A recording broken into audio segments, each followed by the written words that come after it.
14h34 com 30 segundos, 20 graus aqui no centro de Porto Alegre. Nós vamos conversar agora com o primeiro secretário da Federação das Câmaras de Dirigentes Lojistas do Rio Grande do Sul, a FCDL-RS, o Jorge Lopes, porque o seminário regional em torno da Lei Complementar 237 do ano passado, que busca mudanças na Lei Geral da Micro e Pequena Empresa, deixou claro ao Poder Legislativo a imprescindível necessidade de investir mais neste setor.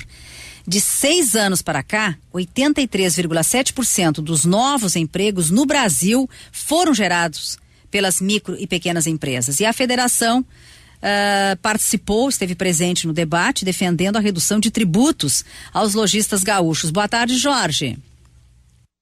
Boa tarde, Maria do Carmo. Boa tarde a todos os ouvintes da Rádio Guaíba. É um prazer conversar com você e esclarecer o povo gaúcho exatamente sobre esse tema tão importante, que é a geração de empregos através da micro e da pequena empresa. Mas gerar de que forma, se nós temos uma carga tributária gigantesca? Inclusive vocês no momento entregaram, as empresas gaúchas, um estudo que comprova a necessidade de maior atenção às necessidades dos pequenos negócios. E aí, qual é a esperança e a expectativa? A nossa expectativa é que o Legislativo, assim como também os governos estaduais, eles tenham essa consciência e consigam buscar mecanismos que não privilegiem, mas que façam justiça à pequena e microempresa, Maria do Carmo.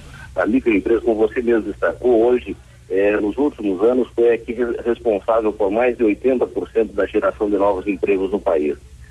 Diante de um cenário desses, mostra ser necessário um apoio substancial à micro e pequena empresa. Enquanto nós temos aí juros normalmente às vezes subsidiados do BNDES para grandes corporações que investem inclusive fora do país, nós temos situações aí que ainda afetam diretamente o micro e pequeno empresário, que é uma substituição tributária com umas margens de valor agregado muito superiores às vezes do que são praticados no ponto final de venda.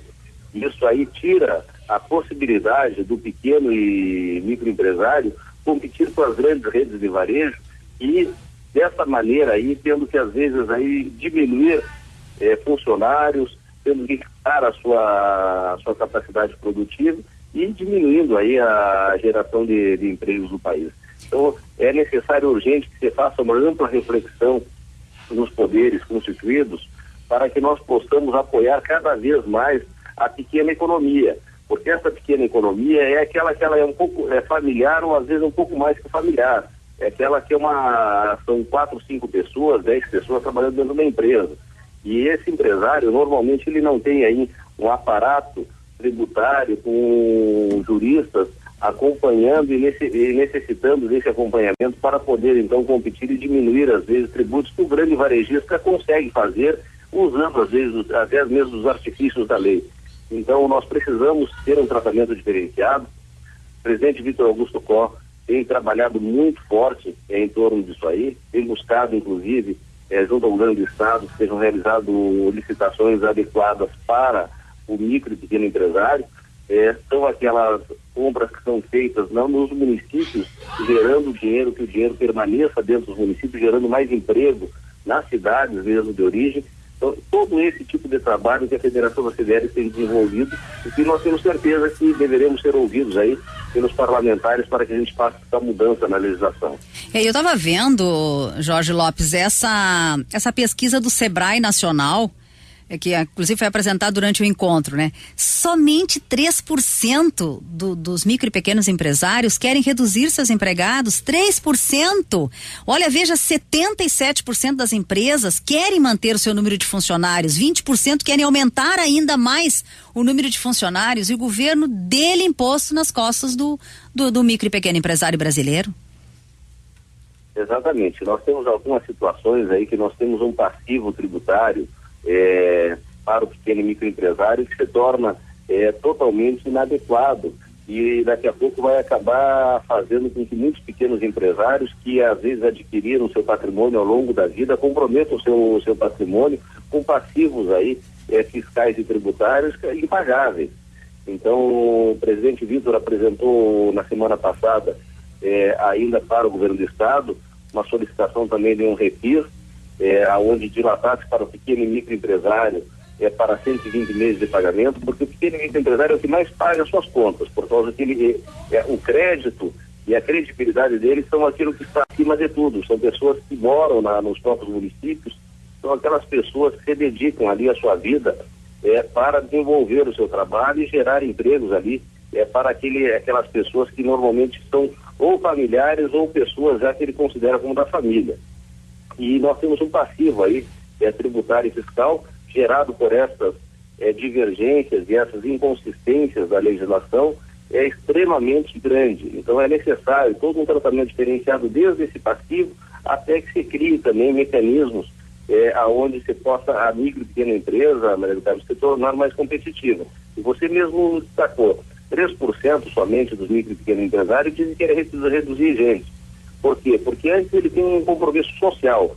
Mesmo quando o negócio às vezes passa por um período de turbulência, ele tenta manter os seus funcionários trabalhando porque faz parte de uma família sua. São 5 ou 10 funcionários ali, fazem parte da sua vida no cotidiano, né? Bom, eu estava vendo que o deputado federal Afonso Ram, que é do Partido Progressista, aqui é nosso gaúcho aqui, disse que o tema é de prioridade máxima. O que isso pode significar para que se tenha um impulso para a decisão das questões tributárias dos micro e pequenos empresários? Nós precisamos urgentemente que o Legislativo, como o deputado Afonso Ram, que teve uma participação bastante consistente no seminário, destacou de prioridade para o Legislativo. E nós queremos pensar e queremos acreditar que o Legislativo realmente vai ter como prioridade o tratamento dos temas relevantes da micro e pequena empresa. Nós precisamos hoje que seja feita uma revisão sobre os patamares das alíquotas diferenciadas entre a micro e pequena empresa. As faixas têm que ser alteradas, porque o microempresário ele tem que ter possibilidades também de crescimento, e com as faixas hoje elas estão extremamente pequenas, fazendo com que às vezes o microempresário ele vá muito bem nos seus negócios até chegar àquela faixa aonde tem um tratamento diferenciado. Depois daquilo ali acaba impedindo ele de continuar crescendo. Então nós precisamos reavaliar essas faixas e é necessário que o Legislativo faça isso sobre o Simples Nacional, e é necessário que o CONFAS faça uma adequação sobre a substituição tributária, tirando vários itens da substituição tributária ou diminuindo as alíquotas que hoje estão alegadas. Hoje tem alguns produtos que estão colocados na substituição tributária com uma margem de lucro de 30%, quando chega no destino, o empresário consegue vender aí a 15% a 18% somente de margem. Por quê? Por causa que ele tem a necessidade de competir no mercado, com grande varejo, que às vezes consegue importar grandes quantidades, inclusive dos países asiáticos, que hoje produzem com um valor bastante reduzido com relação ao mercado nacional. Então, isso é necessário, Maria do Carmo, que nós possamos reavaliar essa questão, então, da substituição tributária, nós termos aí margens que estejam adequadas. Não somos contra a substituição tributária, mas nós temos que diminuir o número de itens e colocar as margens adequadas. Então, quando você pega e tem uma margem calculada em 30% ou 40%, você vende a 20%, você está pagando imposto sobre produtos que você nem vendeu. Exato. A gente sabe, Jorge Lopes, que o Estado ele deve arrecadar, evidentemente que sim, para atender às necessidades básicas da população a qual ele administra. Mas a gente sabe também que os empresários precisam manter as suas atividades com equilíbrio, até com respeito, que muitas vezes a gente percebe aí que tem situações ligadas a impostos, seja de Estado ou em nível federal, que são verdadeiros absurdos, né? Isso sem a gente falar na tal do imposto de fronteira, né? Esse imposto de fronteira aí que está enquadrando as empresas do Simples Nacional, que eu até vou tratar desse assunto, Lopes, mais tarde aí com um advogado, o Eduardo Plastina, sobre a questão do imposto de fronteira.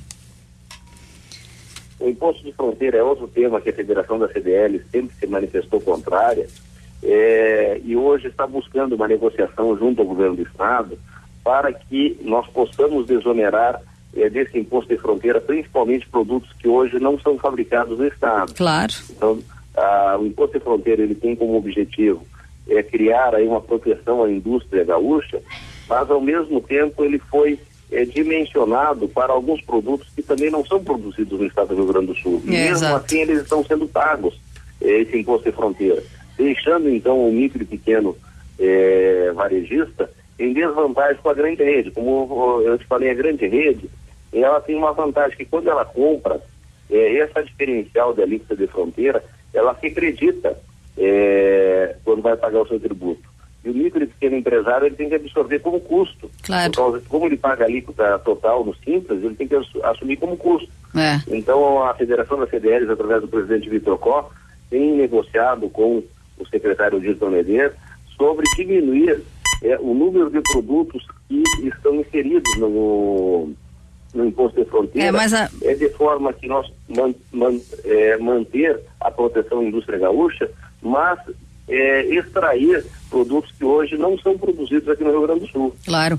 A própria Sindiótica, eu estava ouvindo o presidente, o Roberto, ele está dizendo, olha, não tem indústria fabricante de óculos ou da maioria dos componentes utilizados para a montagem dos óculos.